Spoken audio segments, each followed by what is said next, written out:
Okay, guys, I was doing the Predator 13 from Old Town. This is a fantastic boat in terms of comfort. Their seat, like I said, I'm 6'3", 315.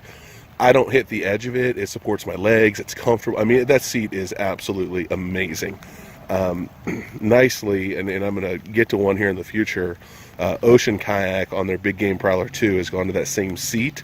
The new ones actually have a little bit of padding on them, but they're just as comfortable. But I'm excited for that Ocean Kayak because, as you've already seen, right now the boat is dry. But when I stood in this thing earlier, there was literally, it was high enough to where I imagine there would have been water going over that lip and getting inside that center console. It was not a pleasant experience. And we did good, but man, it was good. 2 inches of water in the boat. I don't know. I mean, I'd probably get used to it, but I would never do it if I had to worry about like finishing the day wet. Good thing we're almost home. Oh, jeez. Oh, you got it. What? I said, do you got it? There you go. Oh, yeah. Graceful. Yeah. At all. So again, they put a 25 or 50 pound weight limit on this thing on the website. I don't buy it. I don't buy it because when I was paddling, you're trimmed a little bit aft. So I mean, when you're paddling, that thing probably had an inch of water in it. So I'm sitting back on the seat. As you can see here, this is, I mean, it's raining a little bit, but this is not rain. This is, there's probably, I don't know, there's probably an inch of water back here. So again, I think these are, yeah, there's one-way scupper valves in both of these scupper holes. So again, hold you fine. You can kind of see where the water line is. It's not horrible, but pretty wet for somebody that's claiming to have a 425 pound weight limit.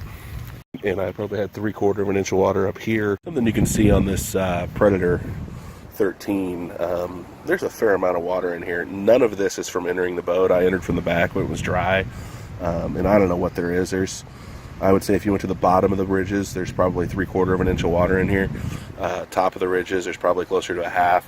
My heel is basically just touching the top of that water right there. So I want to say these have about a 425 pound weight limit on it, but and I've actually got some one-way scupper plugs that are in here right now.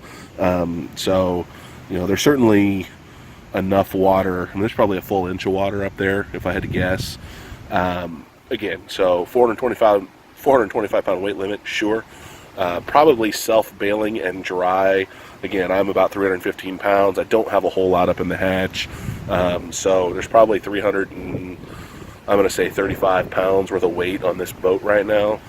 Leads me to believe self-bailing on this thing's probably somewhere around 250 pounds if you want to keep it completely dry. So I could probably get some better. These are the one-way scuppers, valves, as opposed to just full-on plugs. So maybe some straight up, you know, Nerf balls or whatever would keep that water out. But if you want to try and use one-way scupper plugs or no scupper plugs in this thing, and you're north of 300 pounds, you're going to get wet. Yeah, like I said, a great paddling boat, comfortable, but wet. I wouldn't, like I said, if you're north of 300 pounds, this is not, I don't think it's enough. And, you know, that's with no camping gear, that's with no fishing gear. That was really me.